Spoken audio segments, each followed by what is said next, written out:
A tumor of the posterior cranial fossa raises the intracranial pressure, and this causes the downwards herniation of the medulla and the tonsils of the cerebellum to the foramen magnum.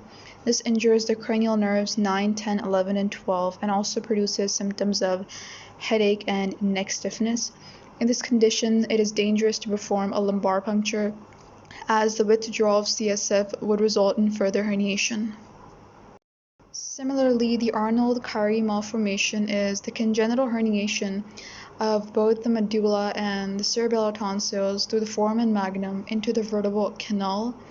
Due to this herniation, there is blockage in the roof of the fourth ventricle in all the apertures, the median and the lateral apertures.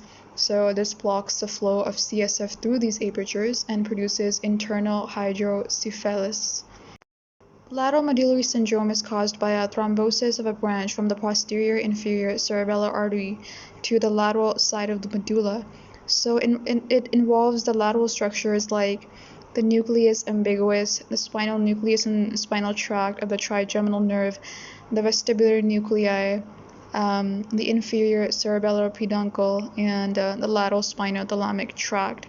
So the signs and symptoms of this syndrome are dysphagia, dysarthria due to nucleus ambiguus, ipsilateral loss of pain and temperature sensation due to the involvement of the spinal nucleus and spinal tract of the trigeminal nerve, vertigo and nystagmus due to the vestibular nuclei, and ipsilateral Horner syndrome. And lastly, the contralateral loss of pain and temperature sensation due to the involvement of the lateral spinothalamic tract.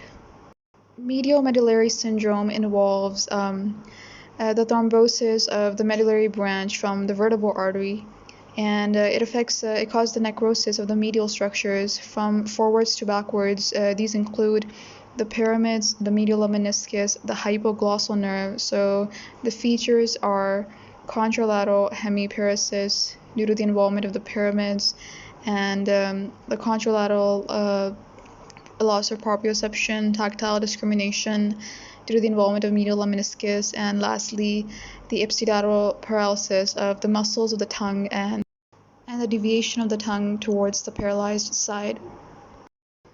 The pons is supplied by the basilar artery and the cerebellar arteries, so hemorrhage from them can either be unilateral or bilateral.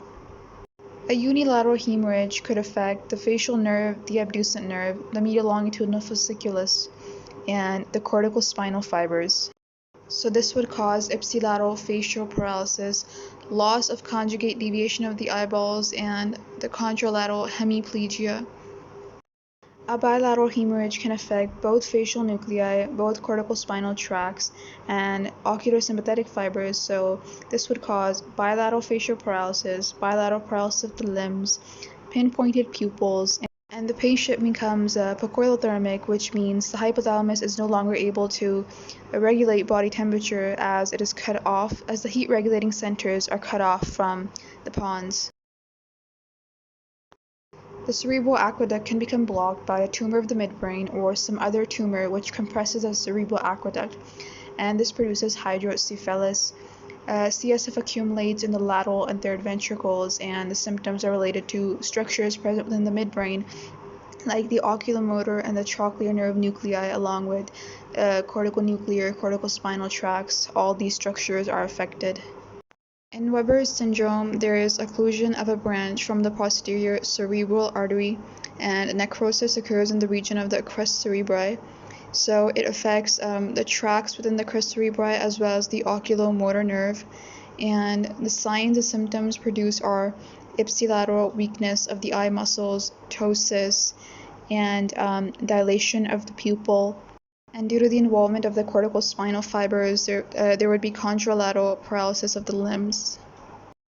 Benedict syndrome involves the necrosis of the tegmentum, so it affects the red nucleus and the medial meniscus. The features are the contralateral loss of tactile discrimination, proprioception due to the medial meniscus, and involuntary movements of the opposite limbs due to the involvement of the red nucleus.